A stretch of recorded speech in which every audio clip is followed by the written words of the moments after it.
Glosa ordinária.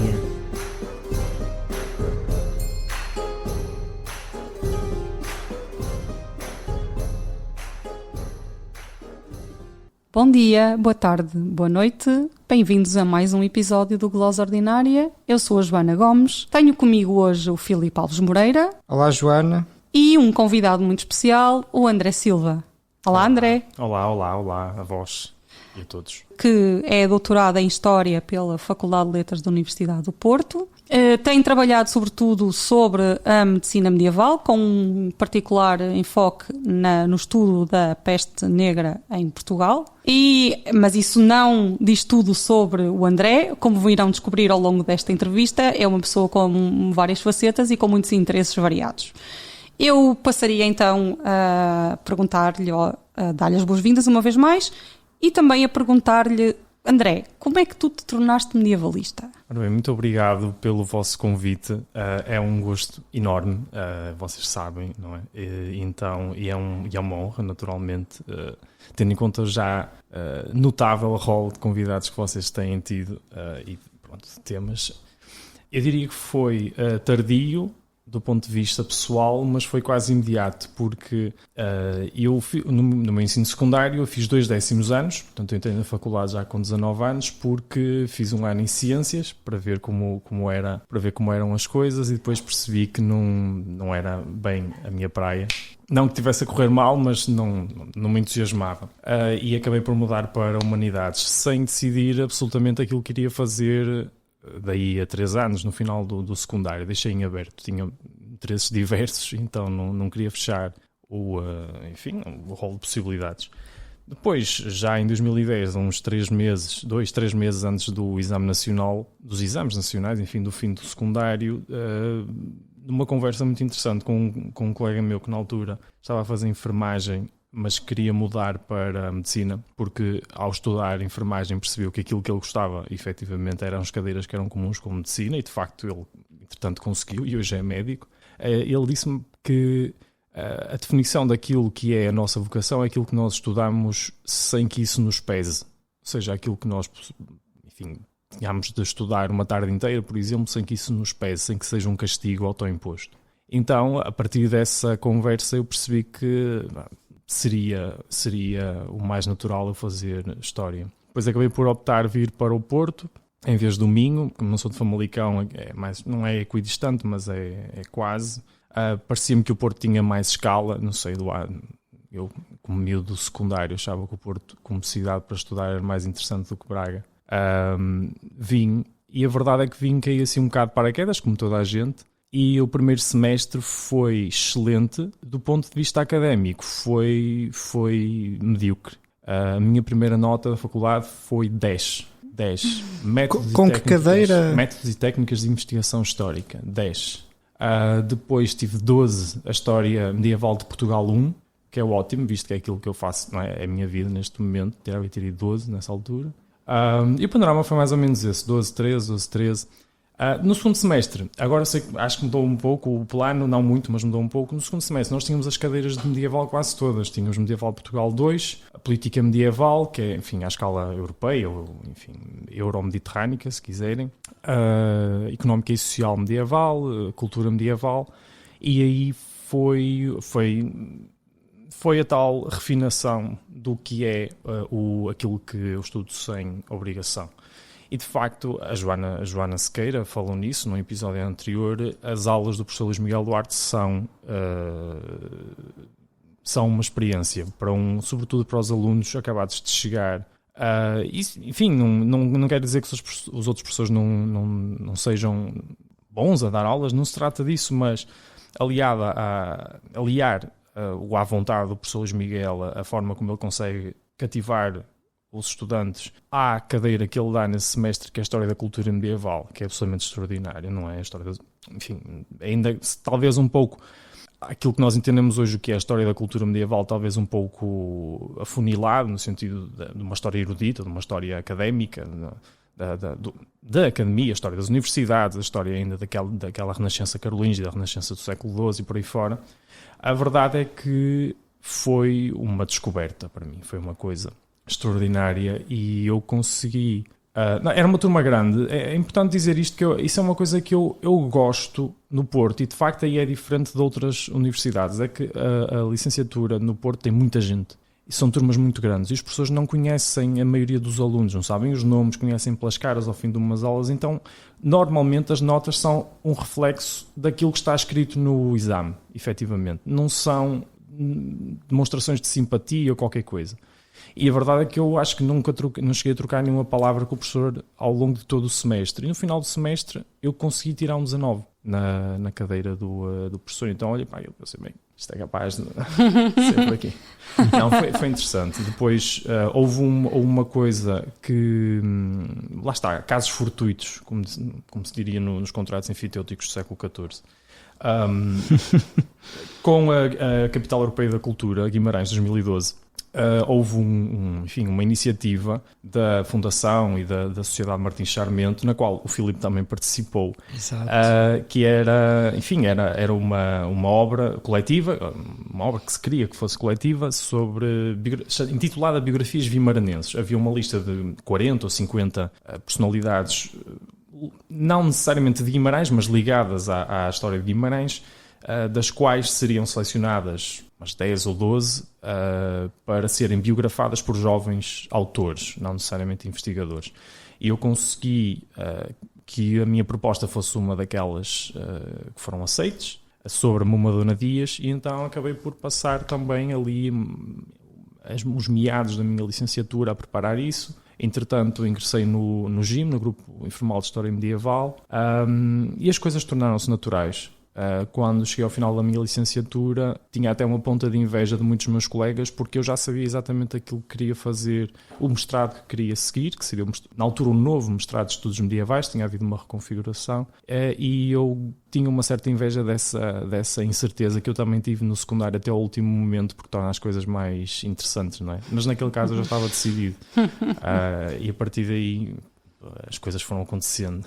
Mas estava decidido também já o tema, ou só isto é o tema da tese, ou como é que chegaste a esse tema específico dos físicos, dos cirurgiões? É curioso, foi uma cadeia de acontecimentos. Essa história da cultura medieval que eu tive, enfim, que toda a gente teve no primeiro ano, deixou-me particularmente interessado por isso. E quando cheguei ao terceiro ano de licenciatura, ao seminário em História Medieval, em História Moderna e em História Contemporânea, que eu acho que é provavelmente das unidades curriculares mais importantes do curso, e tem como objetivo que cada estudante produza um pequeno trabalho de investigação original. Pelo menos aquele trabalho eles sairão da faculdade enfim, com ele. E na altura, todos os anos os professores, já naquela altura, eu creio que se tem mantido isso, mas já na altura eram o professor Luís Miguel e o professor José Augusto Pizarro, que estavam responsáveis pelo seminário, e eles, por norma, anualmente dão uma sugestão. Podem trabalhar com cortes, podem trabalhar com chancelarias, é sempre menos arriscado trabalhar com fontes publicadas, circunscrever um pouco as coisas, afinal são efetivamente alunos de licenciatura e é preciso ter algum cuidado. E eu disse, bem, eu queria trabalhar com alguma coisa sobre a universidade. E acabou por ser possível porque há o cartulário Universitatis Portucalensis, não é? Que está publicado há imenso tempo, o Octário e tudo mais. Havia na altura, eu comecei o seminário foi 2012-13, o ano letivo, e havia então uma série de coisas novas a sair, como aquele volume da história da universidade que foi feito a propósito do centenário da história de Lisboa. Fizeram um sobre os antecedentes medievais, que foi dirigido, há uma direção, enfim, simbólica, se quiserem, que é do São Pai da Nova, mas esse volume em concreto foi dirigido, se não me engano, pelo professor Hermenegildo Fernandes, e depois tinha os textos do André Oliveira Leitão, do Mário Farelo, do Armando Norte, ou seja, as pessoas estavam a trabalhar sobre isso. Entretanto, o Armando Norte também acabou a tese de doutoramento sobre os letrados e tudo mais, então havia uma série de coisas novas a sair enfim, preenchiam uma série de lacunas. E eu gostava de tirar uma lasquinha disso e ver o que é que podia fazer. A certa altura, depois de começar a explorar isso, foram várias semanas. Eu percebi que havia uma coisa que não aparecia, ou teimava em não aparecer, que era informação sobre a Faculdade Médica da Universidade. não havia, quer dizer, os físicos apareciam cirurgiões, apareciam pessoas a exercer, pessoas, enfim, a praticar ofícios de cura, e parecia que eles não tinham nada a ver com a faculdade de medicina que havia na universidade. E a faculdade de medicina parecia uma coisa fantasma. Então foi a partir daí que, a certa altura, se tornou acessório esta questão da faculdade de medicina, e me embrenhei mesmo nos físicos. De uma forma muito superficial, nesse seminário. No fim é uma mini tese de licenciatura que nós fazemos informalmente, com uns 25, 30 páginas. E depois no mestrado, acabei por, depois de alguma indecisão, avançar, aprofundar bastante essa questão. E de facto é um tema absolutamente extraordinário. E que não existia, quer dizer, havia como há, aquele artigo das cartas de ofício da professora Iria Gonçalves, que tem agora uns mais de 50 anos. Havia uns opúsculos que saíam em revistas muito antigas, coisas do João de Meira, nos arquivos de História da Medicina Portuguesa, que é uma coisa do final da monarquia, quer dizer. E sobretudo feitos por médicos, não? Na Faculdade de Medicina, não é? Com esse olhar também um pouco de passado da disciplina, não? Ou sim, não? Sim. É uma história médica muito clássica, muito em torno de figuras e de escolas, que tem uma genealogia em Portugal, o Maximiano Lemos, depois o Luís de Pina, enfim, o Maximiano Lemos um pouco como o João de Meira. O João de Meira morreu muito cedo, enfim. E depois, daí às epidemias também foi um acaso. Enfim, é um acaso porque depois de terminar o mestrado fui para Évora, com uma bolsa do Cideus, e tinha uma função muito simples. Eu via toda a documentação possível sobre Évora medieval para retirar informação sobre o edificado urbano, para depois aquilo ser útil numa reconstituição digital da cidade. E acolhendo informações que me interessavam também, paralelamente, porque aquilo é uma documentação muito rica, muito interessante. E a verdade é que eu fui estranhando a ausência de peste.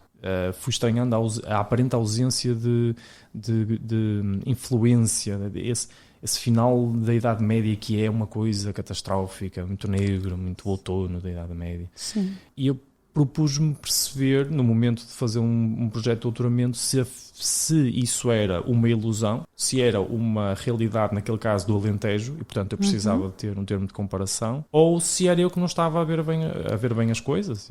Enfim. E essa questão é mesmo muito importante, porque uma das coisas que aprendemos na escola, justamente sobre a Idade Média, e se há coisa que também fica colada ao imaginário medieval, é precisamente a peste negra. Então com a tua tese, tu vieste tentar pôr em causa um pouco dessa ideia feita sobre a devastação que a peste negra teve em Portugal. Quais foram as tuas conclusões relativamente a esse assunto? É difícil dizer exatamente aquilo que se passou, ou ter conclusões muito definitivas. Há aquela tentação sempre de medir a mortalidade. Isso não é possível. Em Portugal, pelo menos, não é possível com o que nós temos. Se me perguntarem aquilo que não é que me surpreendeu, mas que me deixou mais satisfeito com o resultado, foi perceber que as instituições, independentemente do volume de mortalidade, que deve ter sido importante, deve ter sido muito importante, as instituições já estavam consolidadas. Por instituições entenda-se a coroa, os municípios, as instituições eclesiásticas, seja o clero diocesano com a hierarquia que chega a Roma, seja depois o clero regular nas suas diversas dimensões. A maioria destas instituições, destes coletivos, a maioria já estava consolidada quanto basta para sobreviver a um embate deste tipo e rapidamente retomar a sua atividade com a normalidade possível. Agora podemos dizer isto depois do contexto que vivemos. Não é? E isso surpreendeu-me, porque pode efetivamente ter havido aqueles 50% de mortes ou 2/3. E quando nós temos grupos muito específicos, como por exemplo dos tabeliães, que não são representativos da população em geral, mas valem por si. Em Guimarães havia 8 tabeliães em exercício, desapareceram 7. Passados 2 ou 3 meses já havia outros 7 no lugar desses que tinham desaparecido. Ou seja, também, para usar uma expressão que se utilizou muito na altura desta pandemia, havia uma resiliência das instituições face a essa catástrofe. Sim, de uma forma que nós, do alto dos nossos preconceitos, poderíamos julgar que não existiria, que não haveria, não é? Que de repente morreu toda a gente e já ninguém sabe escrever outra vez, agora vai ser preciso começarmos do zero. Não, rapidamente as coisas retomam. Nos sítios onde há mais documentação e onde as instituições eram mais importantes, como em Guimarães, por exemplo, com a Colegiada de Guimarães, que é o caso daqueles que eu vi, em novembro não há tabeliães na vila. Alguém que escreve um testamento que depois tem que ser validado perante o juiz passado uns meses e que diz explicitamente este testamento não foi feito com fé pública porque não havia tabeliães na vila. Portanto, aquele que sobreviveu fugiu. E o que acontece é que em fevereiro essas pessoas já estavam todas reunidas com o juiz do concelho com um tabelião novo com testemunhas para dar fé pública àquele testamento para que ele pudesse ser executado 4 meses depois. E a colegiada, por exemplo, há uma explosão de novos contratos enfitêuticos, ou seja, as terras que ficaram desocupadas, não todas eventualmente, nós não temos um cadastro para essa altura, mas as terras que ficaram desocupadas, a maioria delas foi rapidamente reocupada com novas pessoas, com contratos de vidas como eram antes, mas com rendas inferiores. Ou seja, há também uma leitura muito rápida, muito inteligente de há menos pessoas, agora há mais terra do que gente, nós temos que os atrair, vamos cortar, ganhamos metade, temos as terras cultivadas, mas temos qualquer coisa. Há uma reação muito rápida, muito inteligente neste caso dos cónegos de Guimarães, que eu acho que é de uma modernidade. É um pouco a lei da oferta e da procura, sim, não é? Sim, rapidamente entenderam isso. Eu acho isso de uma proximidade àquilo que nós entendemos que é a nossa forma de pensar, não é? Que mais uma vez nos demonstra que nós estamos muito mais perto ou estamos muito mais próximos nas nossas ferramentas mentais, no nosso modus operandi do que destes homens, muito mais próximos destes homens e mulheres do que poderíamos julgar a princípio. Claro. E do que talvez se pense vendo outro tipo de coisas, não é? Os textos literários, etc., que dão uma impressão mais num certo sentido, de outro mundo. Sim. E depois, quando se vê o cotidiano, de facto não será assim um mundo tão outro quanto isso. Sim. Os mundos literários são mais representações de mundos a ser do que propriamente de mundos que são. Claro. E a vantagem de explorar a documentação, creio eu, é essa, é de que lidas com questões práticas do dia-a-dia que no fundo depois acabam até por ser muito parecidas, como tu acabaste de mostrar, sim, com algumas questões que nos preocupam hoje em dia. E se calhar até depois na sequência coincidiu, lá está mais uma coincidência, coincidiu tu estares a fazer a tese de doutoramento ou prestes a terminar a tese de doutoramento quando veio a pandemia, sim, da Covid-19 e tu se calhar acabaste por ter uma espécie de campo de field studies ali, uma espécie de amostra com a qual podias comparar aquilo que estavas a estudar. Não sei se fizeste isso, se não, ou se a pandemia da Covid-19 te deu alguma... ou se viste paralelos entre a forma como se desenrolaram as epidemias medievais e a Covid-19. E aí também outra pergunta, deixo já aqui, é se... Portanto, esta experiência de que nós vivemos com esta pandemia se motivou um maior interesse também pela compreensão das epidemias do passado. Sim, sabes, obviamente foi um acidente, porque claro, não tinha como prever. Eu comecei o doutoramento formalmente, a minha bolsa em abril de 2017, portanto, eu escrevi praticamente toda a minha tese em confinamento, entre os 2 confinamentos. Se bem que o meu confinamento formal começou um pouco antes da pandemia, não é? Porque eu não comecei a escrever. Já estavas confinado. Exato. Sim, até foi bom. Sim. Exato. Começou um pouco antes, começou uns meses antes, não muitos, uns 3 ou 4. E, sim, foi interessante porque, do ponto de vista do interesse da opinião pública, se quiseres, do público geral, ou isso, houve naturalmente uma explosão de procura por este tipo de informação, mesmo do ponto de vista do que é académico. As pessoas queriam saber, enfim, não queriam, naturalmente vai haver sempre quem compra um livro do Jaime Nogueira Pinto, porque pronto, mas sobre epidemias, que afinal o senhor também diz, acho que sabe, mas eu ao fim de ao fim de umas semanas já tinha... Lembro-me, por exemplo, de ter um contacto creio que diretora, peço desculpa se estiver agora aqui a cometer uma gafe, mas da Visão História, porque iam fazer um número especial sobre epidemias históricas e houve muito interesse. Eu estive quase 3 anos a desenvolver o meu projeto antes de começar o Covid e eu acho que não estou a exagerar se é que ninguém queria saber daquilo que eu estava a fazer. Ninguém não tinha interesse para a maioria das pessoas. As pessoas gostam muito... Pronto, há os temas que são sempre mais interessantes do ponto de vista tanto do público, de quem consome história, como um enriquecimento pessoal, como do ponto de vista académico. E este não era um tema de moda. Em Portugal eu estava praticamente sozinho a fazer isto. E isso, na verdade, continuou. Mas, de repente, houve interesse, houve convites e tudo mais. Para a maioria das pessoas que estava na academia na altura, foram anos muito complicados, porque a produtividade caiu de uma forma extraordinária, por causa não só da falta de acesso à matéria-prima, às bibliotecas, aos arquivos, mas também pela ausência de oportunidades para fazer comunicações em congressos, em colóquios, no que seja. De repente multiplicaram-se os convites e as iniciativas deste tipo. A certa altura já quase não tinha mãos a medir, mas foi ótimo e eu tive muita sorte com isto, porque eu consegui terminar toda a minha recolha de arquivo antes da pandemia. Claro. Portanto, eu já tinha os meus dados, eu só precisava era de os trabalhar. Felizmente, a grande maioria da bibliografia que eu precisava era internacional e, ironia das ironias, é mais fácil aceder à bibliografia internacional do que a portuguesa, porque a portuguesa está enterrada em bibliotecas. Exato.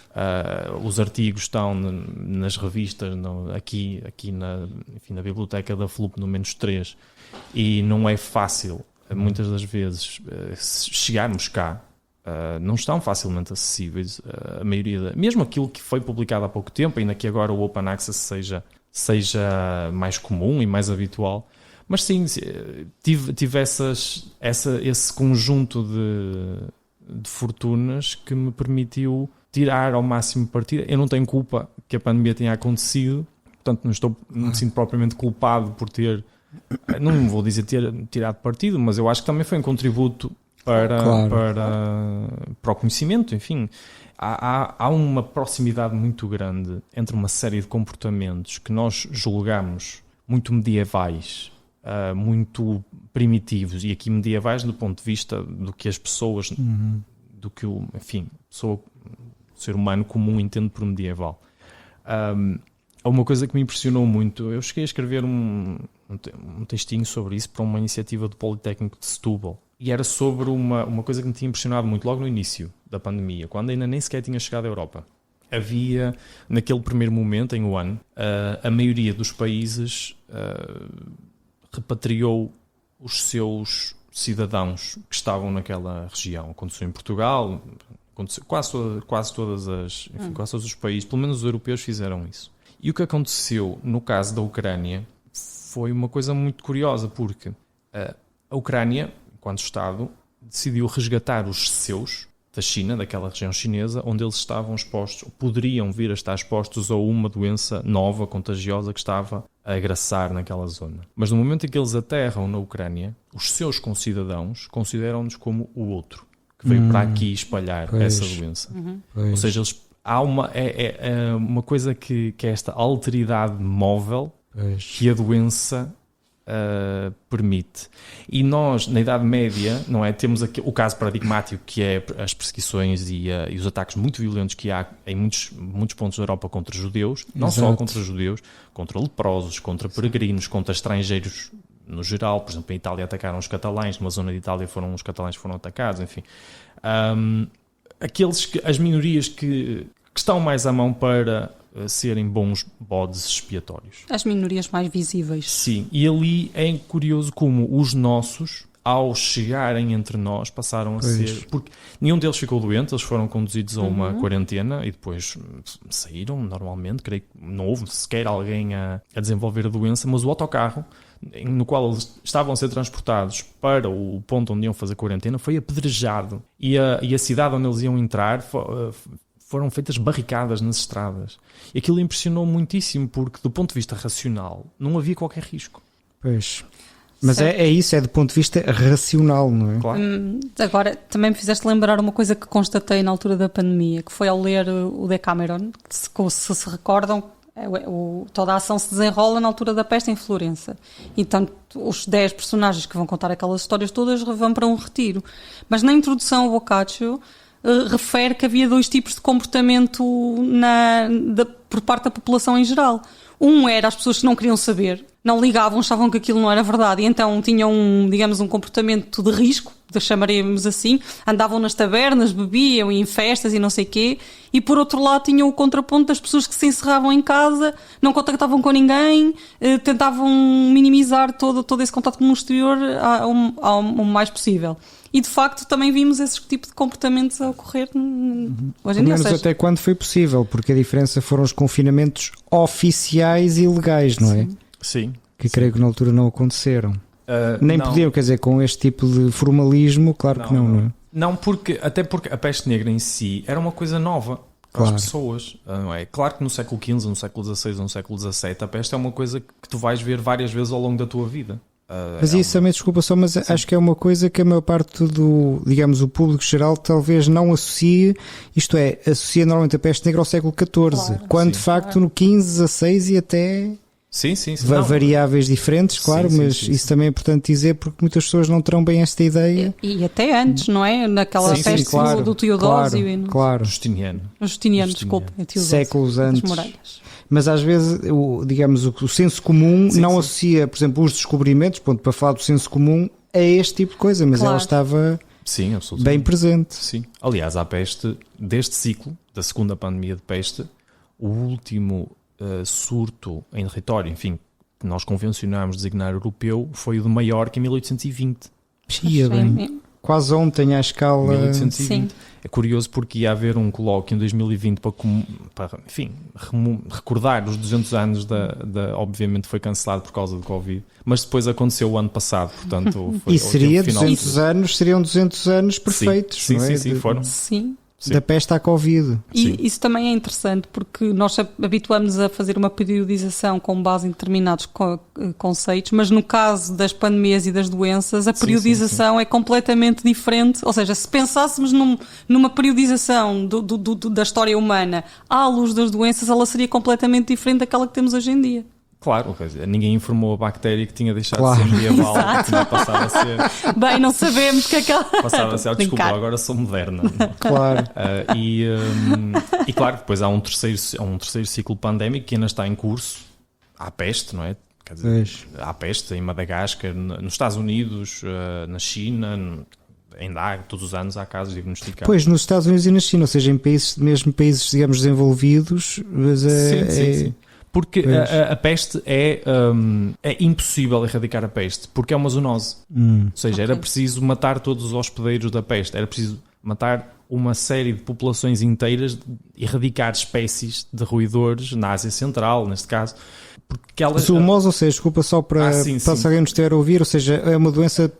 É uma doença de espécies animais não humanas. Que passa... Exato. Por acidente. A peste é só... Isso é que torna tudo ainda mais assustador. É que é um acidente. Como a ébola, por exemplo, embora com mais gravidade. Sim, não é? Mas é muito difícil a peste passar de pessoa para pessoa.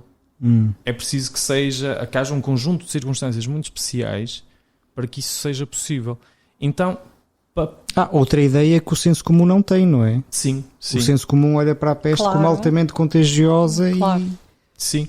Enfim, metendo a foice em seara alheia, porque isto não é obviamente domínio do historiador, mas a peste é uma doença típica de certas espécies de roedores que se conserva em focos silvestres em espécies que são resistentes à peste, ou seja, não morrem com a infecção e conservam-na. E o problema é quando há uma epizootia, ou seja, o equivalente animal a uma epidemia, que afeta espécies de roedores que são suscetíveis à doença, entre os quais os roedores comensais, como são as ratazanas e os ratinhos, enfim. E como é que ela é transmitida entre hospedeiros? Por vetores. E tal como a malária se transmite pela picada do mosquito, e o tifo pela picada do piolho, a peste é pela picada da pulga. Nem todas as espécies têm a mesma capacidade de transmitir e tudo mais, mas o que acontece é que quando há uma epidemia de peste, é sempre, exceto em casos muito excepcionais de peste pneumónica, muito localizados e sob circunstâncias muito especiais, é quase sempre a consequência de uma epizootia na qual a população de roedores morre toda e as pulgas não têm outros roedores para se alimentarem. Saltam dos roedores para as pessoas. Exatamente. Pois. Abandonam o cadáver Pois. do roedor quando ele está frio Ok. e resistem a a picar seres humanos, porque não é, no caso das espécies que são Canopsila siopis,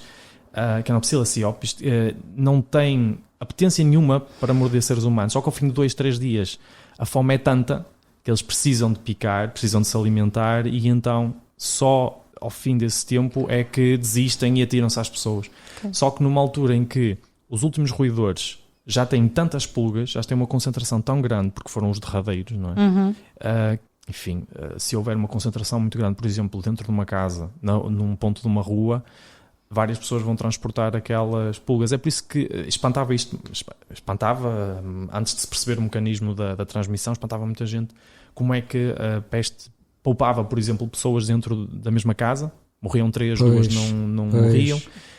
Como é que ia um agregado inteiro? Porque depois a questão é, as pessoas são picadas pelas pulgas, as pulgas podem sobreviver na roupa, depois há a questão das roupas serem herdadas e rapidamente se distribuir, as pessoas estavam no mesmo ambiente, podia picar um e depois saltar. Pronto. Há um conjunto tão grande de variáveis que até hoje é difícil estabelecer padrões. Imagine-se na Idade Média. Claro. Claro. Uma espécie de doença que não quer ser doença. E torna tudo mais, eu diria, quase uma ironia da natureza, não é? Porque ao dizemos que, que o ser humano é uma vítima acidental. Sim. Mas depois matou milhões e milhões e milhões de pessoas ao longo de séculos, que é uma coisa impressionante. E esse interesse pela peste e por fenómenos desse tipo que a Covid veio reanimar ou animar, achas esse interesse manteve-se ou foi um fenómeno bastante localizado, isto é, uma vez passada a pandemia da Covid e mais ou menos esquecida, porque acho que no dia-a-dia, no fundo, todos nós mais ou menos já esquecemos um pouco isso, houve um refluxo do interesse por essas temáticas? Do ponto de vista do público geral, ou seja, da divulgação da história e tudo mais, sim.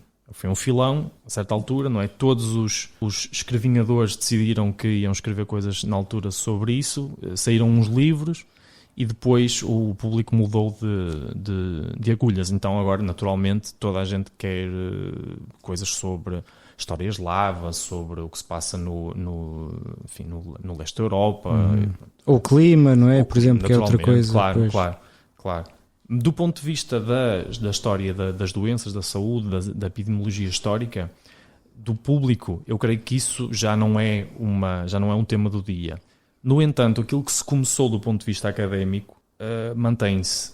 Então, se não for outra coisa, as pessoas que trabalhavam isto de forma isolada em cada sítio agora estão ainda mais em contacto e torna tudo mais produtivo, mais interessante, mais imediato, se quiseres. Então, desse ponto de vista, é muito interessante. E trouxe, enfim, mais uma vez, nós não podíamos evitar isto, portanto, se há consequências menos negativas a tirar, tão ótimo. E uma delas foi isso mesmo, sem dúvida. Então, para além do teu interesse pela medicina, vamos usar uma categoria mais geral da medicina medieval e do impacto social das doenças na sociedade medieval, tu também tens outro tipo de interesses académicos. Sobretudo um deles que conheço bem é o teu interesse pela cultura árabe, e não só pela cultura árabe do período medieval, mas também pelo ensino e pela aprendizagem do árabe em Portugal ao longo de vários séculos. Queres falar um pouco sobre esse teu outro amor académico? Sim, sobretudo porque não é assim tão paralelo, porque há uma série de fatores no meu percurso neste filão principal que acabam por justificar essa segunda via. Em primeiro lugar, porque quando se estuda ciência na Idade Média, quando se estuda medicina e tudo mais, é inevitável fazê-lo também do ponto de vista da medicina de expressão árabe, não necessariamente árabe, enfim, mas não necessariamente islâmica também.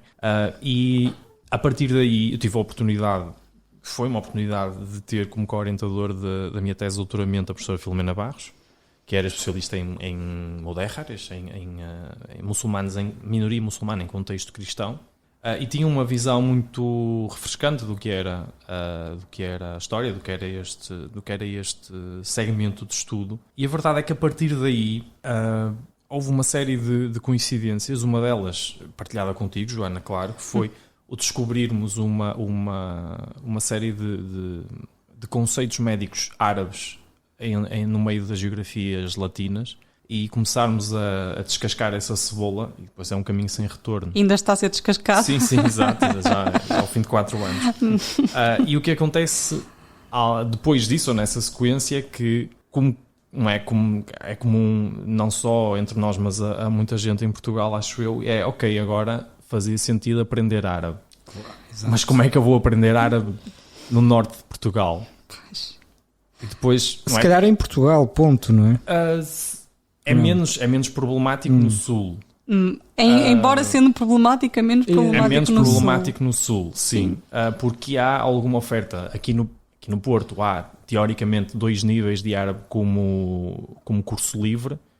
O primeiro costuma abrir, eu fiz, creio que também fizeste há uns anos. O segundo nunca tem gente suficiente para abrir, portanto nunca pude fazer. Existe uma licenciatura em Aveiro que aliás é a mesma pessoa que dá o curso no Porto, que tem vários níveis de árabe, mas é num horário laboral, com as aulas espalhadas ao longo da semana, não é algo que uma pessoa que já não seja estudante a tempo inteiro possa fazer. E claro, Coimbra não há de todo. A Évora, como oferta, já não tem. Lisboa tem como cadeiras na clássica e como cursos livres na nova. E depois creio que também há outras opções de algumas instituições, a Câmara de Comércio, Luso Árabe, essas coisas, acho que também têm alguma oferta, mas diferente. E creio que no Sul, no Algarve, há uma instituição em Silves que tem com alguma frequência. Agora, de resto, não. E nós olhamos para trás e perguntamos, mas por motivo é que uma das línguas mais faladas no mundo, que faz sentido no contexto do passado peninsular, tem uma presença tão inexistente, residual, quase inexistente no panorama académico português.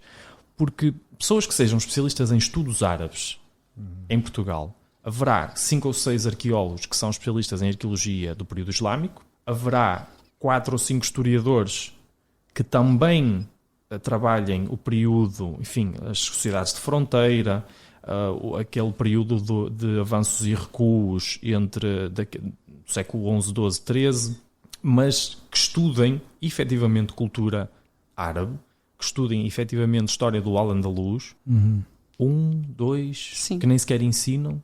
Ao contrário do que acontece em Espanha, não é? Sim, muito diferente. Totalmente ao contrário do que acontece em Espanha. Bem sei que a presença no território que hoje é o Estado espanhol é distinta. É isso. Mas, claro... Quer dizer, a Espanha foi uma potência colonial em países arabófonos. Também, até bastante mais tarde que em Portugal, mas a coisa é mais complexa. Não, Portugal nunca foi, tirando Moçambique, enfim, se contarmos como Moçambique... E a Guiné-Bissau. Sim, mas lá o árabe é uma língua litúrgica, não é uma língua... Pois. E é este o contexto do ensino do árabe no Estado Novo, por exemplo. É como língua litúrgica de povos dominados. Sim. Pois são outras coisas, enfim... Mas sim, ou seja, isto tudo vem na sequência de um trabalho que é mais linear do que aquilo que parece.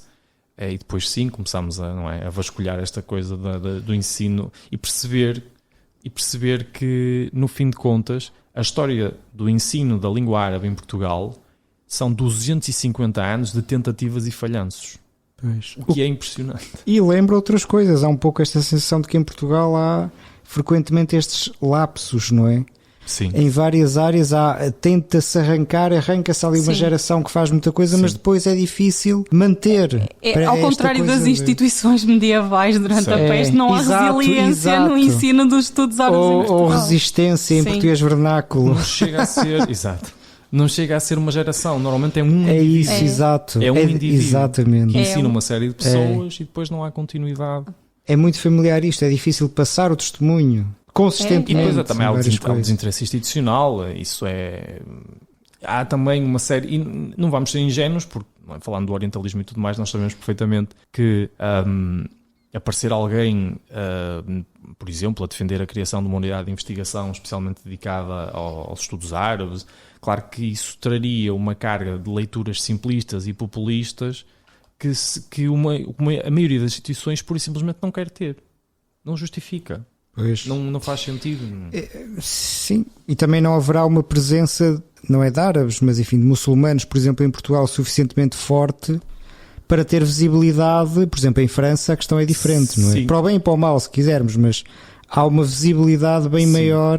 Há uma comunidade muçulmana muito estruturada, muito consolidada em Portugal, mas não são de países arabófonos. Pois, também há isso, claro. É maioritariamente, eu Lá creio, está, que Moçambique, pois.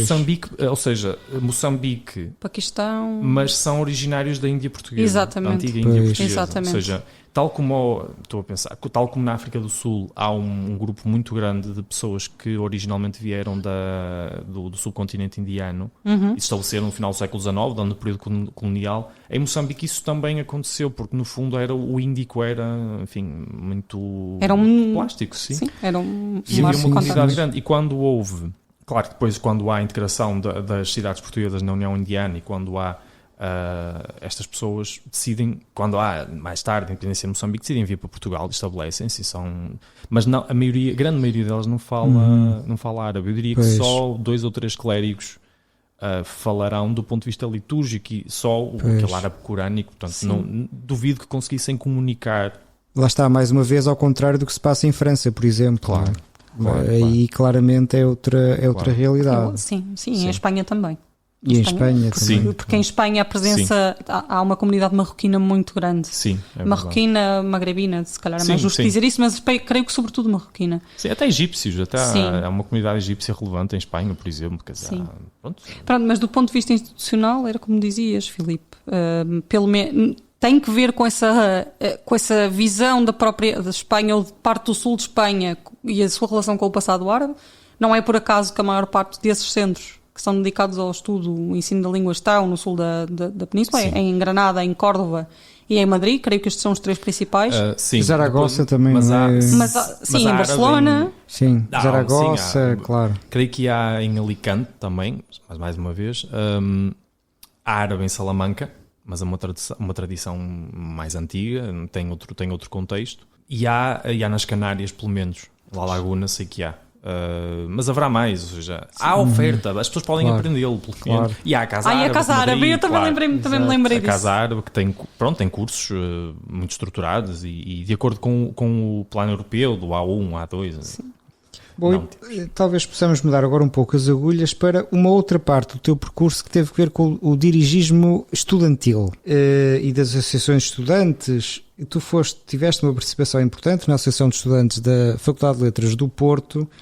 É um mundo às vezes pouco conhecido, enfim, fora da universidade, e não só fora, acho que às vezes mesmo dentro das universidades e às vezes mesmo dentro de muitos estudantes também passam um pouco ao lado, pelo menos é a sensação que eu tenho. Como é que vês, primeiro, o teu papel ou o teu percurso também enquanto dirigente associativo estudantil e, em termos mais gerais, sobre a importância desses movimentos, para que é que eles efetivamente servem e para que é que poderiam servir? Se é que há um desajuste, se é que achas que há aí um desajuste ou não?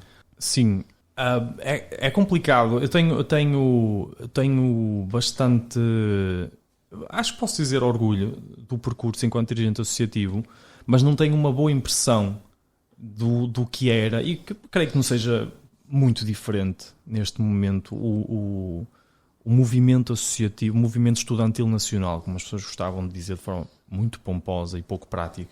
Há muitos problemas em torno disso. A maioria das faculdades, eu vou dizer faculdades, enfim, das unidades orgânicas, enfim, das faculdades, das escolas, como quiserem, têm associações de estudantes muito pouco participadas. Normalmente são eleitas por listas únicas, que são permanentemente de continuidade, não há escrutínio, não há interesse e não interessa envolver o resto da comunidade porque essa continuidade pode ser posta em causa no futuro. Isso acontecia em letras de outra forma porque nós conseguimos uma participação, conseguimos em vários anos participações notáveis, nunca houve eleições com listas únicas, nunca houve eleições só com 2 listas, havia sempre 3 pelo menos. Eu acho isso um exemplo extraordinário. E chegámos a conseguir participações na ordem dos 1.100 votantes, que é ótimo, mas havia 4.000 pessoas que podiam votar. Bem, sei que os estudantes de doutoramento, por exemplo, não se envolvem, e bem, porque eu creio que já não respondem. A maioria dos estudantes de doutoramento são trabalhadores precários. Portanto, Exato. não é bem a mesma coisa. Tem o tipo de preocupações Sim, já. claro. Mas também mesmo os estudantes de mestrado, muitos deles já são mestrados profissionalizantes, são pessoas que até já têm, enfim, outras vidas. Mas o melhor que conseguimos foi os 25%. Noutras faculdades era 5, 6, 10 num ano bom. E o que acontece é que as pessoas têm a ideia certa de que uma associação de estudantes do superior mexe com algum volume de dinheiro. Porque o IPDJ é relativamente generoso nos orçamentos que concede. Ou seja, o Instituto Português da Juventude. Sim, dos Partidos da Juventude, exatamente. Eles financiam as associações juvenis e as associações de estudantes, sendo que estes estudantes do superior recebem... são orçamentos simpáticos, na ordem dos 10 euros por estudante. Ou seja, imagina, aqui em letras andava na ordem do apoio dos 35 mil euros, sendo que o que tinha que acontecer é que a associação tinha que ser responsável, ser capaz de cobrir 30% do orçamento com receitas próprias. Portanto, também tinha que haver receitas próprias para que todo o orçamento pudesse ser concedido. O que acontece é que, se não há escrutínio daquilo que se faz, o mais certo é haver quem se aproveite disso. Em primeiro lugar, do ponto de vista financeiro. Depois, há muita gente que tem ou que vê uma direção de uma associação de estudantes no ensino superior como uma forma de ganhar créditos dentro de estruturas partidárias. Pois é, exato. Há um pouco essa ideia, não é? E também a ideia de que algumas serão pilotadas... Sim, isso digamos, é um facto. São mesmo pilotadas por partidos, não é? Sim. Eu vi isso. Não vi isso porque nós tínhamos, quer dizer, só a Federação Académica do Porto tem 27 ou 28 direções associativas e havia encontros 3 ou 4 anuais de direções a nível nacional. Havia 200 ou 300 associações.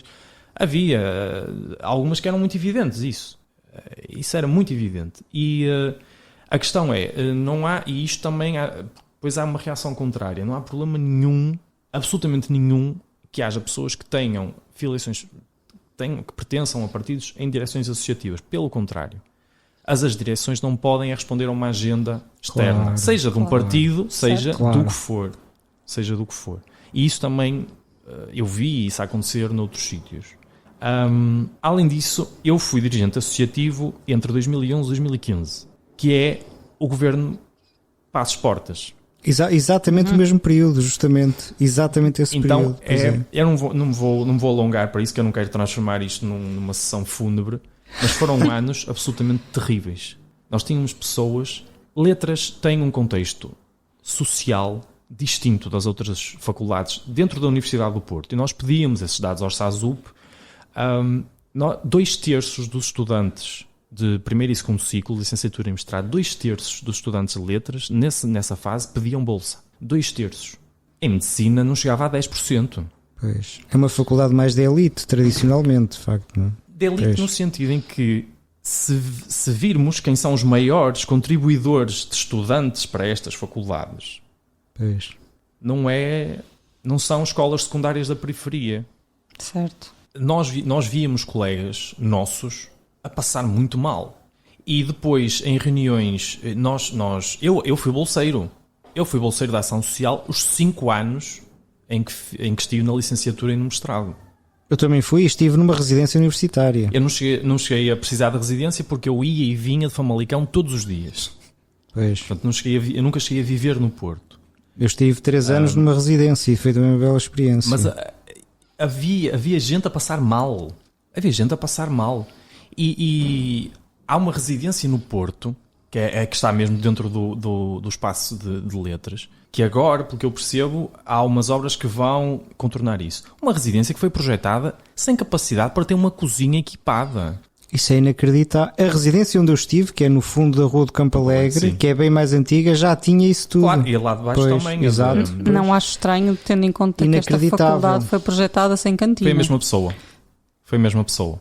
Devia ter qualquer coisa contra a comida. Não, é de quem projeta um espaço Sim. sem nunca ter tido a experiência de ter que usar uma coisa semelhante. Exato. Eu Pois é. quando eu fiz a licenciatura, não havia cantina de todo. E nem eu, claro. Então, nós ainda sim, fizemos sim, uns sim. protestos e não sei o que, nós íamos à velha da reitoria. À que era reitoria, ali íamos à reitoria ao ou ao Palácio Bom Cristal. Sucesso, ou então comíamos panicos.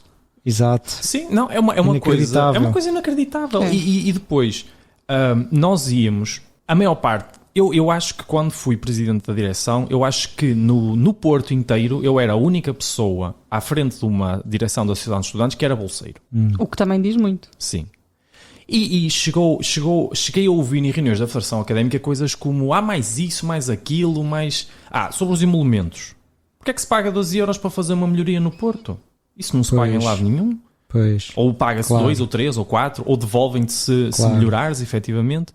Por que motivo é que eu tenho que pagar 22 ou 25 euros para me dar uma cadeira logo no início do semestre? Não. Isto é ouvido de colegas.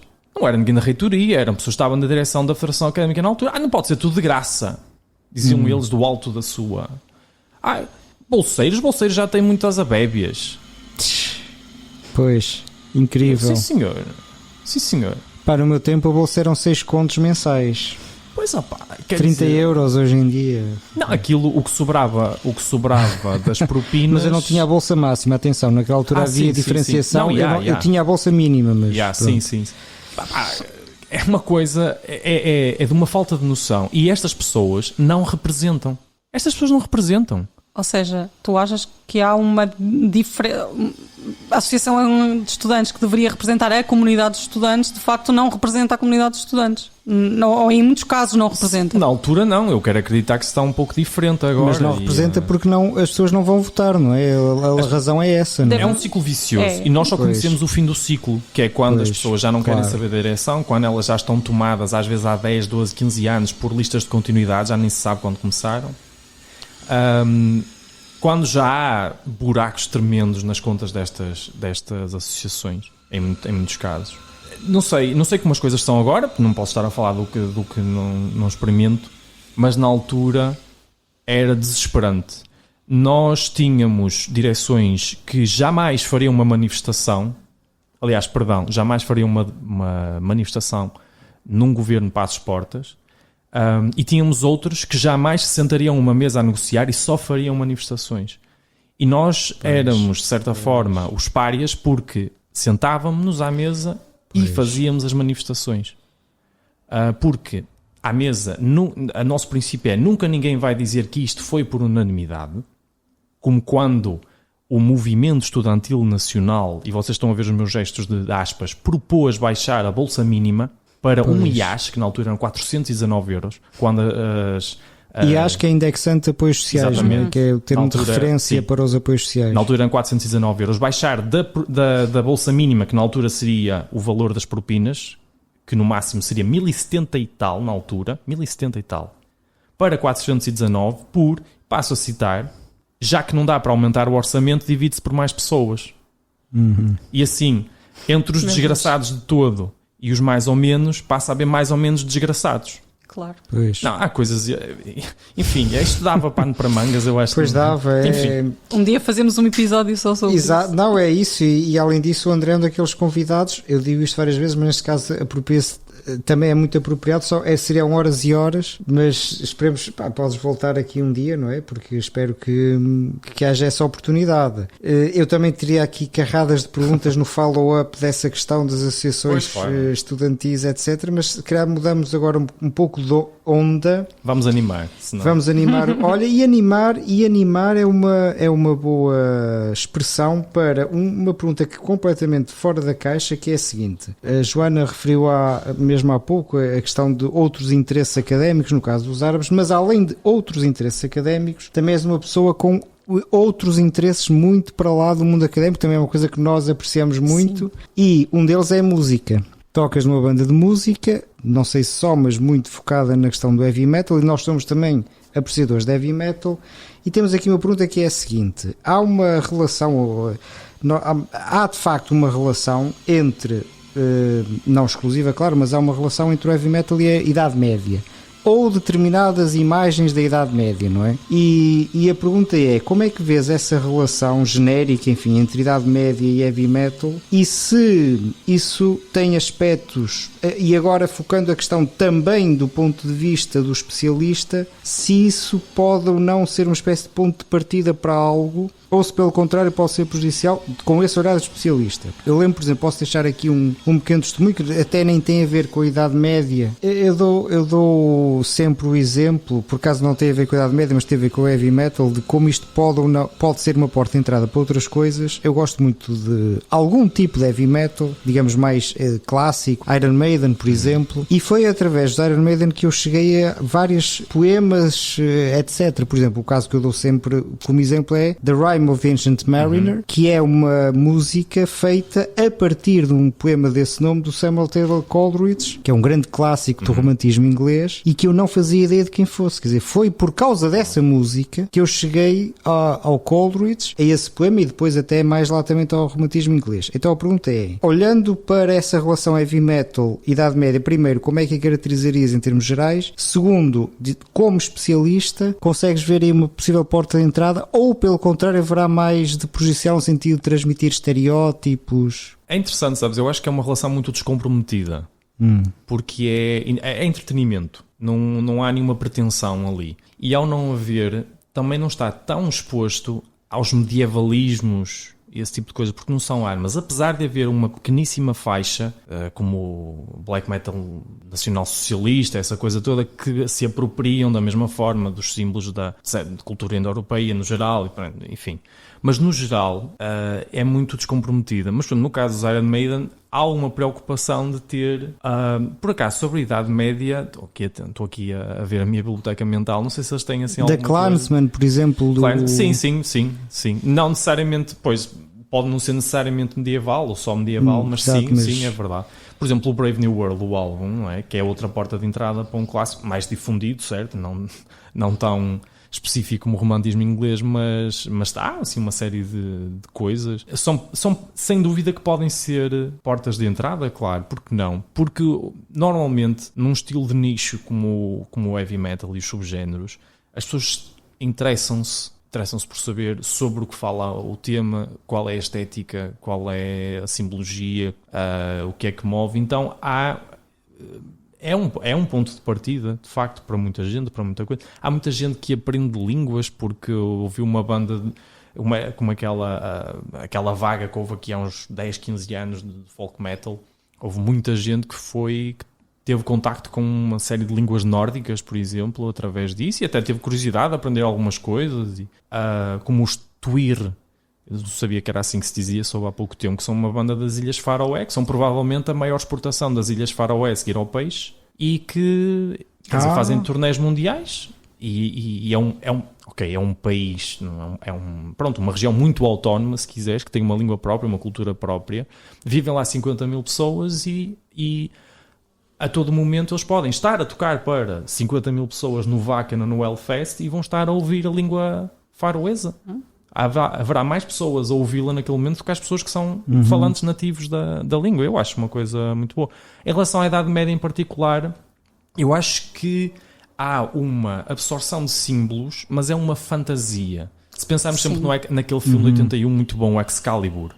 Sim. Nós não olhamos para aquilo como um filme necessariamente se passa na Idade Média. É um pouco como o imaginário do Senhor dos Anéis e tudo mais. Há elementos que nós reconhecemos como empréstimo do que é o nosso imaginário da Idade Média, mas não se passa necessariamente numa cronologia, enfim, definida ou algo assim. Porque depois há aqueles clássicos também que que ou se adora ou se odeia, tipo Manowar. Exato. E depois o power metal todo. Sim. Enfim, tem esse. Eu gosto de Manowar. Não, eu também gosto, atenção. Gostava bem de ter visto ano passado, não pude. Mas sim, é esse imaginário da fantasia. Que é paralelo em termos cronológicos, não da Idade Média, mas da produção, com aquela febre do Conan. Sim, é muito claro em algumas capas do Manowar, sim, essa imagética do bárbaro. Exatamente. Sim, que é uma coisa acrónica, não é? É um bocadinho, é tipo um mundo paralelo onde as coisas estão a acontecer e são pedidos emprestados aquelas referências visuais, mas não necessariamente que seja ou como uma cornualha no século VII. A Xena, a princesa, aquela série da princesa, que também é qualquer coisa que não sei muito bem se é a Idade Média, se é romano, se é o que é que é. Supostamente, eu lembro-me que depois havia um crossover com o Hércules. Exato, sim, pois havia. Que acho que era personagem, havia um tal, não era? Tenho ideia que sim, acho que eram duas séries paralelas e depois cruzavam. Eram duas séries, era a Xena ou a Xena, suponho eu, vamos ser rigorosos. Na verdade, Kenan, não é? Ou isso, e o, não sei, Heracles. Eu acho que tudo se não houver uma intenção de manipulação, se for cândido, todas estas iniciativas, seja esta fantasia na música, na literatura, no cinema, até as feiras medievais, tudo é bom porque se as pessoas tiverem interesse vão saber mais. Exato. E não interessa que depois descubram que não havia crepes na Idade Média, ou que o porco no espeto não era feito em volantes de carros embrulhados em serapilheira. Não tem mal isso. E sabe bem, quer dizer, primeiro é um pouco contra os purismos, porque às vezes temos aquele preconceito de que é errado, não era assim, não era exatamente assim, então há uma rejeição logo a priori por parte do especialista desse tipo de iniciativas. Mas se calhar mais vale relaxarmos. Não invalida que não estejamos atentos e que achemos piada, por exemplo, a bandeiras da monarquia constitucional em feiras medievais. Não, claro, mas... sim. Pronto, quer dizer, é inocente.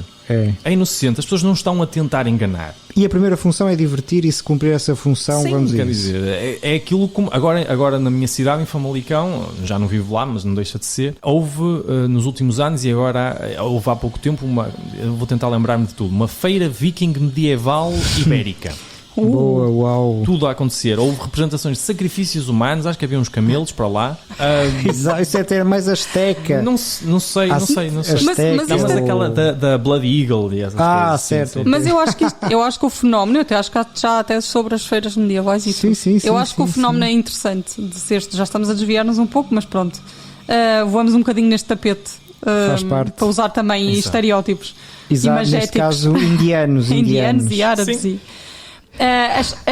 A conceção das feiras e aquilo que cabe dentro das feiras é uma espécie de criação de espaço utópico que é para medieval, digamos assim. Não, ninguém vai lá aprender nada. Mas vai-se tipo, eu aprendi. Não é verdade, porque eu em Santa Maria da Feira aprendi a tirar ao arco.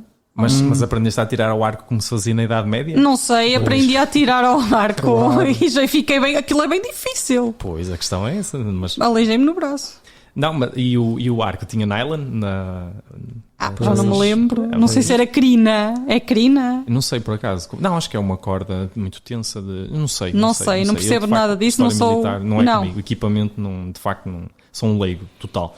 Mas isto para dizer que todas essas formas de entretenimento, que é o que no fundo isto é. Claro, e deve ser em primeiro lugar. Uma função e podem ter uma função extra que é fomentar o interesse. Claro. Por que não? Claro.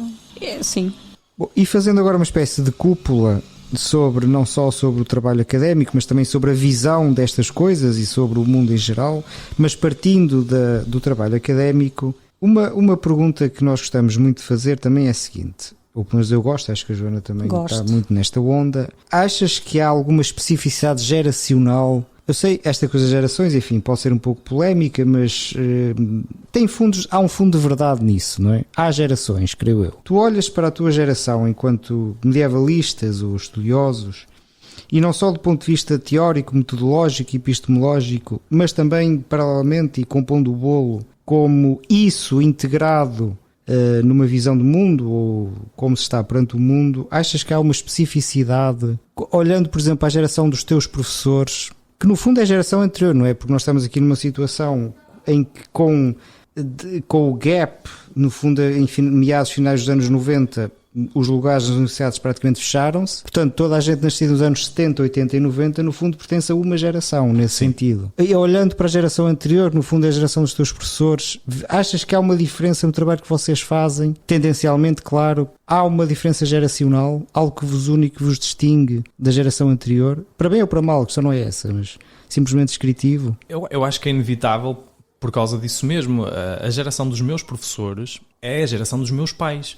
E não podemos esperar que... Quase avós, em alguns casos até. Não, pais, no início dos 60. Não. Eu, quando eu entrei na faculdade, uma geração mais antiga já tinha saído. Eu creio que apanhei o departamento de História com um dos números mínimos de professores que ele alguma vez teve. Porque havia uma geração que já tinha saído, alguns até há alguns anos... Que é o Baquero, o Adão da Fonseca, não é? O Padre Marques. Sim. E mesmo outros, creio que Cândido dos Santos, Eugênio qualquer coisa. Dos Santos também, acho eu. Sim. Aurélio de Oliveira. A professora Elvira Més saiu, eu não cheguei a tê-la. Essa ainda foi nossa professora. Saiu logo no início da minha licenciatura, não cheguei a ter. Ou seja, há uma geração que é, de certa forma, a primeira geração das pessoas que se formaram na FLUP, que já tinha saído. Não tinha entrado ninguém. Começou há 1 ou 2 anos um fluxo novo de contratações aqui na faculdade que se prolongará por muitos anos, imagino, porque primeiro que se substitua toda a gente vai ser muito complicado. Por isso, é claro que é diferente. Eu acho que nós, essa tal geração, nós somos produtos do ensino desta geração anterior. E eu acho que no geral, há exceções, no geral são bons professores. Eu tive bons professores aqui. Claro. Mas isso não invalida que possa haver uma diferença. Há novos caminhos, novos temas, nova forma de estar. Sem dúvida. Nós agora... E tu identificas algum ponto, a diferença está aqui, nós fazemos mais isto, menos aquilo, trabalhamos mais desta forma, menos daquela. Eu acho que não é tanto a forma de trabalhar, porque nós estivemos em Leeds há pouco tempo, eu e a Joana, e a verdade é que estavam lá 40 ou 50 portugueses e estava gente de todas as gerações. Sim. Há gente... Os projetos, a maioria dos projetos que há ainda são encabeçados pelas pessoas que se formaram nessa geração anterior, ou seja, elas acompanham estas alterações. Nós podemos ter sensibilidade para algumas abordagens distintas. Claro que hoje não me faz confusão, nunca fez, mas falar de uma Idade Média global e ver num congresso de estudos medievais sociedades pré-colombianas, certos períodos da China, e eu não vou arriscar as dinastias porque não sei a ordem, ou o território indiano antes do Império Mogol e por aí fora, nada disso, ou os reinos do Benin, nós aceitarmos que existe uma Idade Média global, que o que nós entendemos por período medieval na Europa tem, que é esta pré-primeira globalização, tem paralelos em todo o mundo, em todos os continentes, talvez menos na Austrália, por exemplo, porque são sociedades não tão estruturadas, mas no geral em praticamente todo o mundo, e se calhar isso faz impressão ou colhe resistência junto de uma geração anterior. Isto é só um pequeníssimo aspecto em relação a isso. Nós somos produto de um mundo muito mais globalizado, de questões fraturantes que vimos desde o início do nosso percurso integradas nisto, não é? Há imensos painéis sobre queerness na Idade Média, agora nos grandes congressos. Eu acho que, aliás, em Portugal ainda seria estranho ver isso, porque Sim. Quem dirige ainda não chegou lá, mas nós já percebemos que há legitimidade e até uma certa urgência nesses caminhos. E a questão, digamos, a forma como se olha para, entre aspas, as autoridades, isto é, eu às vezes pergunto-me, faço para mim mesmo assim de pergunta, como houve esta, pelo menos nas nossas áreas, esta fase de estagnação do corpo docente e não houve, portanto, renovação e não houve paralelamente a criação de uma carreira de investigação, portanto não houve de facto renovação, ponto. Eu pergunto-me, será que isto exacerba fenómenos de aceitação da autoridade, submissão à autoridade? Ou seja, a nossa geração é tão ou mais submissa, vamos usar a palavra sem medos, em relação às autoridades, não intelectuais, autoridades de facto, Sim. porque é mais frágil por causa da precariedade, ou pelo contrário, desenvolveu mecanismos de maior distanciamento em relação à autoridade por uma espécie de reativa, ou claro, haverá de tudo, bem sei, mas tendencialmente consegues ver aí alguma diferença ou algum padrão? Sinceramente, eu acho que a submissão, haverá quem a cultive, mas é absolutamente inútil, porque ninguém pode oferecer nada agora. Porque essas gerações anteriores tinham lá os lugares de monitores, de assistentes, de isso e aquilo para oferecer. Ninguém tem nada para nos oferecer. Portanto, a submissão, além de errada, é inútil. Mas não a vês, não continua. Ou seja, achas que. Então, acho não, que é há uma pergunta, só estou a perguntar. Sim. Acho que há pessoas que talvez comecem por ir ao engano até perceberem que daquelas pedras não sai nada. De qualquer forma, acho que essa precariedade nos tornou, a realidade que eu conheço, claro, nos tornou menos competitivos do ponto de vista da agressividade do ato de competir. Todos nós vamos aos mesmos concursos, sabemos que os lugares são poucos. Se um colega ficar com um dos lugares, nós ficamos satisfeitos, apesar de não termos conseguido, porque sabemos que não é culpa da outra pessoa. Não se trata disso. E vamos trabalhar juntos logo a seguir. Nós colaboramos, acho eu, de uma forma altruísta. Não sei se isso não existia anteriormente, porque também são experiências do dia-a-dia que eu não vivi numa geração distinta daquela que nós tínhamos. Mas falávamos do gym, a Joana Sequeira falou do gym, que eu acho que é uma experiência absolutamente extraordinária, despretensiosa e que dura há 15 anos. Porque o Porto tem uma coisa, e aqui eu discordo um pouco. Eu ouvi vamos, isso nós gostamos disso, não é? Nós gostamos de pontos de vista diferentes. Sim, com a professora Cristina Sobral. Eu acho que do ponto de vista do professor de carreira de há muito tempo, pode parecer que há menos interesse. Eu acho que nunca houve tanto interesse. É verdade que não há muitos estudantes... Interesse pela Idade Média. Pela Idade Média, sim, pelos estudos medievais no geral. Sim. É verdade que não há tantos estudantes a optar por vias científicas nos mestrados e tudo mais. Mas isso tem a ver com as circunstâncias. Eu conheço muitas pessoas que começaram por fazer mestrado em História Medieval e depois foram para ensino. Porque depois vão chegar aos 25 anos e têm que pôr pão na mesa. Claro. E têm que pagar contas. Claro. E têm que se transportar. Não é assim tão líquido que as pessoas façam opções apenas com base nos seus interesses, infelizmente. Claro. E eu creio que há muita gente que, uma questão de pragmatismo, pura e simplesmente não prossegue, tem interesse, tem aptidão e quer trabalhar, porque, mais uma vez, se nos dá realmente prazer, não haverá peso assim tão grande em estar um dia inteiro no arquivo a ver documentos. Sim. Ou a... Tardes pelo contrário. Tardes bem passadas. Pelo contrário. Se nos pesa, se calhar temos que repensar as nossas opções. Até porque o arquivo também é tudo envolvente, não é só o arquivo. Claro, é um ecossistema. O arquivo no sentido... Exato.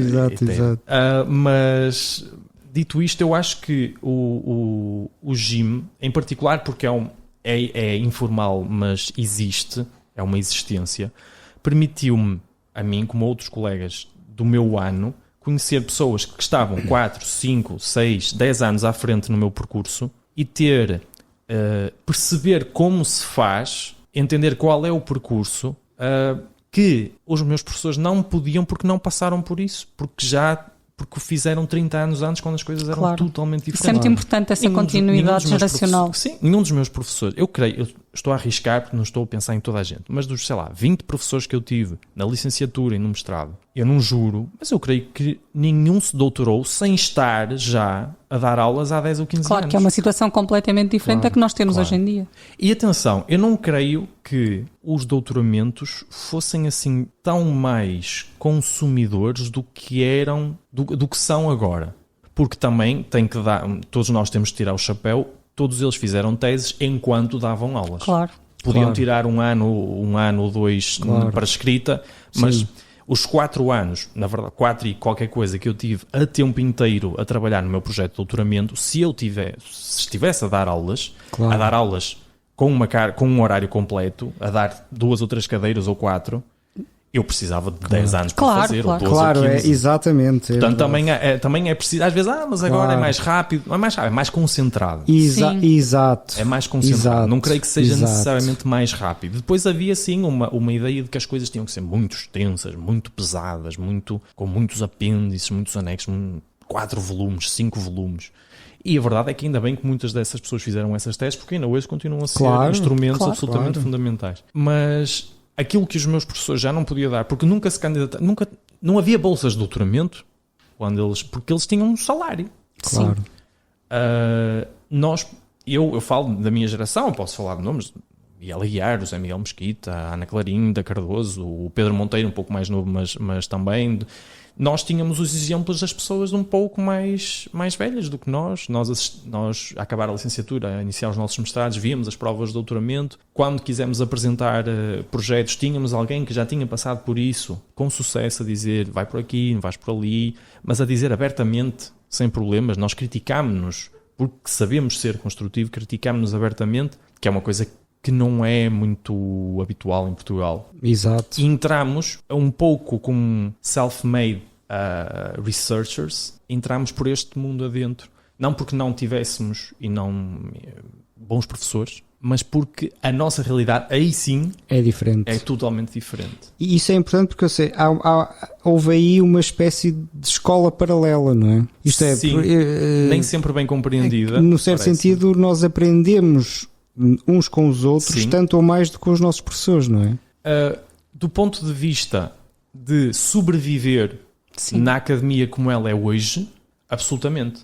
E eu E acho também que do ponto de vista do trabalho, não? Do ponto de vista também do trabalho conceptual, metodológico, etc. Não só desse ponto de vista de estar na academia. é assim, também há uma questão que é, nós temos que saber falar a língua dos projetos. Se nós, não condeno, é o que é, se nós temos um lugar permanente, não precisamos de nos sujeitar a isso. Há quem o faça e muito bem. Sujeitar, enfim, eu estou a entrar no entendimento que normalmente é dado a este tipo de coisas.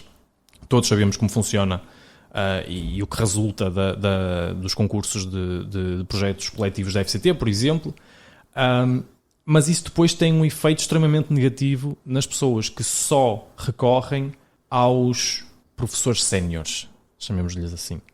E eu vi colegas, não de medieval, portanto aí estamos salvaguardados, mas colegas que foram falar com professores interessados em, professor, terminei o meu mestrado, gostava de fazer um doutoramento, acho que posso, tenho um tema bom, o que é que o professor acha? Os concursos devem ser, isso não vale a pena, vai tudo para Lisboa. Este é o argumento primordial da preguiça. Eu conheço pessoas que não tentaram sequer porque foram desmotivadas na primeira hora. E depois, passados uns anos, estas conversas vêm, disseram-te isso? Disseram, pá, que não sei o quê. No ano em que eu tive bolsa, que foi no concurso de 2016, os primeiros 12, creio que 6 pelo menos eram do Porto. E desses 5 eram de idade média. Então, esse argumento cai por terra. Até porque nós, sabendo que, do alto de todos os defeitos que estes concursos e que os procedimentos têm, se eu for do Porto, vou ser avaliado por alguém que não é do Porto, e alguém que não é do Porto não pode avaliar alguém da sua própria universidade. Claro. Portanto, até um certo desconhecimento, é quase ingênuo este tipo de comentários. E fica muito mal. Embora também alguém mais cínico possa comentar que isso é verdade, mas depois nos bastidores, nos cafés, etc. Epá, então o meu aluno e o teu e tal, e dá aí o jeitinho do teu e tal, não é? Eu percebo. Posso estar a ser cínico demais, mas... Certo, mas não, e é verdade, eu percebo que se pense isso. A minha experiência em relação ou que possa acontecer. Sim, em relação aos concursos de bolsa de doutoramento, não creio que isso seja a norma. Não vou dizer que não acontece.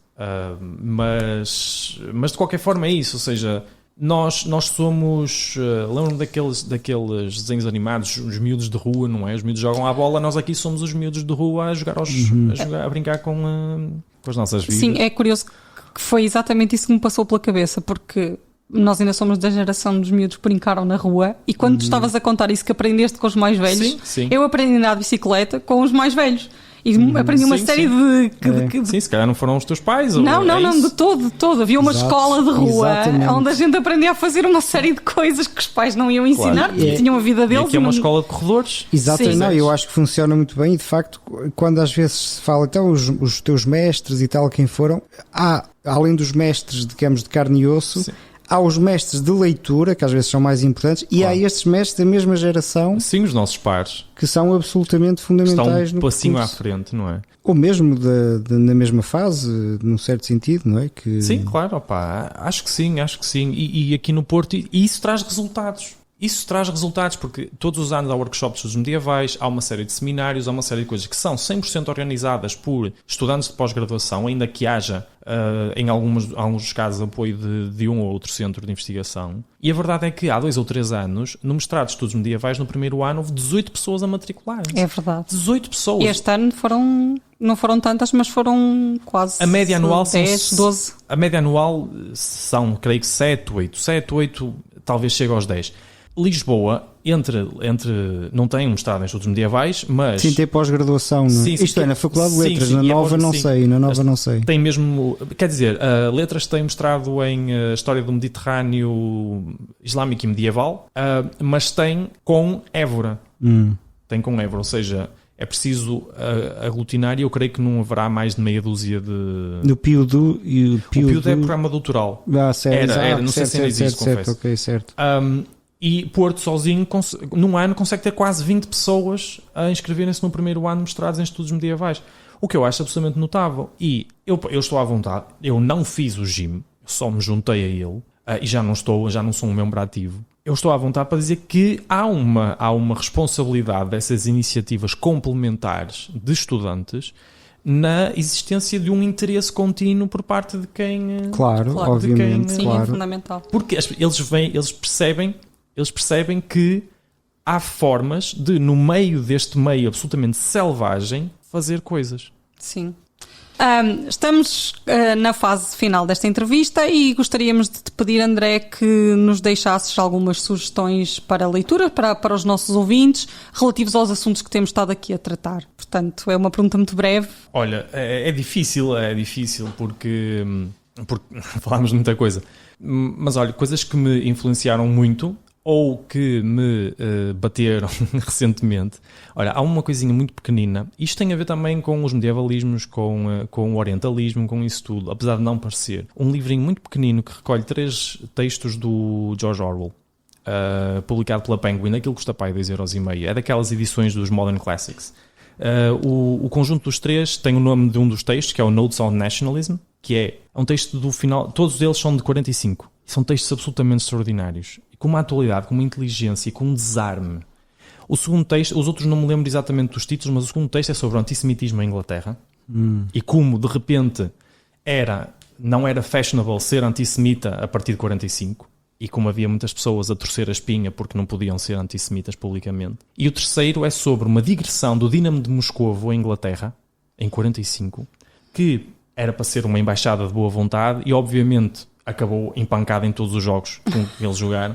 E ele pensou, bem, talvez esta forma ritualizada de guerra, não seja a melhor forma de diplomacia que se pode desenvolver no futuro. Então é uma coisa, eu li, que lê-se memória e pouco, os 3 textos, é uma coisa breve, é absolutamente extraordinário. Se alguém quiser começar a ir por aqui também, obviamente o orientalismo do Edward Said. Quem não leu tem que ler. Quanto mais não seja para discordar. Claro, exatamente. Não vou dizer livros de idade média. Não vou, quem quiser que Claro, tem meios para e isso. E um álbum de heavy metal. Olha, um álbum de heavy metal. Já agora. Está, olha, que pode ter ou não a ver com a idade média, mas um álbum ou uma banda, pronto. É complicado. Sim. É mais difícil escolher a banda que o livro. É verdade. Não, não sei. Extremamente complicado. É verdade. Não sei, olha, um clássico. É um clássico que eu tiro sempre. Que não é necessariamente heavy metal, mas é quase. Também é uma banda que bebe muito de ficção científica clássica dos Blue Oyster Cult. Sim, sim. senhora. E há um álbum. Bela banda. O Astronomy, Fire of Unknown Origin. que é uma coisa absolutamente extraordinária. E é um ode à ficção científica dos anos 70 e dos anos 60, que é extraordinário. São 40 minutos. E então agora a última pergunta, nós temos uma prática que é pedimos a cada convidado que deixe uma pergunta secreta para o convidado seguinte, que não sabe qual será. Portanto, é uma absoluta roleta e as perguntas podem ser as mais variadas possíveis. E neste caso a pergunta é muito singela e é: qual é o teu rei medieval de Portugal favorito? E porquê? Enfim, em breves palavras. Eu acho que nós criamos simpatias, não é? Sempre por aqueles claro. que... Portanto, o meu é E o ódios. Afonso IV. Bravo, bela escolha polémica. É o Afonso IV por uma série de coisas. Primeiro porque ele tinha, de uma forma muito hábil, uma mão de ferro muito aveludada. Bom, mas às vezes bem visível. Certo. Mas sim, há tudo, sim, claro. sim. Eu gosto, enfim, nós obviamente não gosto de nada, não vou escrever que gosto dele, gosto muito dele, não se trata disso. Mas impressionou-me a ação dele enquanto rei legislador, enquanto alguém que rapidamente arruma a casa logo depois da peste, com uma série de ordenações, algumas delas muito cirúrgicas, outras mais vagas, outras que claramente não são para cumprir porque não há como, mas ficam bem assentes. Então, além disso, é o único, creio que é mesmo o único rei medieval português do qual não se conhecem filhos fora do casamento. É verdade. Eu Sancho II, talvez também. Bom, mas não. Certo, por outras razões, coitado, talvez. Exato. Mas aí nem dentro nem fora do casamento, não é isso? Pois, exato, Não há pois filhos. é isso. Coitado, de facto. Mas pronto, gosto da figura. Não, Gosto e o da Afonso figura. V, bom, depende se considera o Afonso V Sim, verdade. Mas, bem, ele teve... e o Dom pouquíssimo- Duarte, pronto, isso. Esse nem teve tempo. Sim. Não, pois, exato. Estou a pensar na primeira dinastia. Exato, Vocês sabem que exato. a minha idade média acaba em 1400. É, bem. Não, estou a É, brincar. estás a Não. ver? Estou a Olha, brincar, Filipe. Não é nada. Não, para mim... Não, eu ia só dizer que no caso do Afonso IV é mais um rei a qual está associado um mito muito importante da literatura. Aliás, se calhar um dos sim, mais sim, importantes mitos Claro. medievais da literatura portuguesa que extravasa fronteiras, Claro. que é a morte Inês de Castro. Certo. E então o Afonso IV é um pouco vítima da propaganda, Sim. agora vou usar esta palavra, mas é um bocado vítima de ser o vilão nessa narrativa, que de facto é. Sim, pode, enfim, é como Dom Manuel no ato do Claro. edito da expulsão dos judeus Claro. e dos mouros e por aí fora. Mas deixa-me só acabar. Não acho que a Idade Média cai em 1400. Eu só estava a meter com Claro, Era sim, para chatear claro. o Filipe. Claro. Não estamos em Itália. Não. Longe disso. Para mim... Nem 1500, quanto mais. Não, de tudo. Olha, e Se há um país com longue durée, quando eu andava pela história da universidade, eu assumia que a Idade Média acabava em 1537, quando a universidade vai para Claro. Coimbra. Pois. Portanto, Dom Manuel é nosso ainda é nosso. Eu acho que sim. Há quem discuta isso, mas depois podemos marcar um duelo para decidir. Que também não teve filhos bastardos, já agora, acho eu, não é? Mas tem Portanto, muitas mulheres, portanto. Exato, ou seja, a partir do Dom Duarte, a coisa aparentemente. Bem, o Dom João Encarrilou. II aí foi exceção, mas tirando o Dom João II, e mesmo assim o Dom João II foi filho natural, não é? Enfim, bom, mas Sim. sim, isso é outra coisa. os reis Claro. medievais, Claro. digamos, os reis alto ou pronto, os reis da Idade Média mais antiga Da idade faziam mais plena. pela vida. Sim. Não, isso tem a ver com aquelas. Não vamos entrar por aqui. Exato. Não, isto vamos. Não. Sim. Pronto. Tem que ser para a próxima. Sim, vamos então terminar por hoje. Espero que tenham gostado. Agradeço, obviamente, ao André Silva por esta conversa tão agradável e ao meu colega Filipe Alves Moreira e a todos os ouvintes. Um bom dia, boa tarde, boa noite e até à próxima. Até à próxima, obrigado. Muito obrigado. E agora sou eu que me despeço com amizade de vocês. Ora, lá Acho está. bem, obrigada. Obrigado.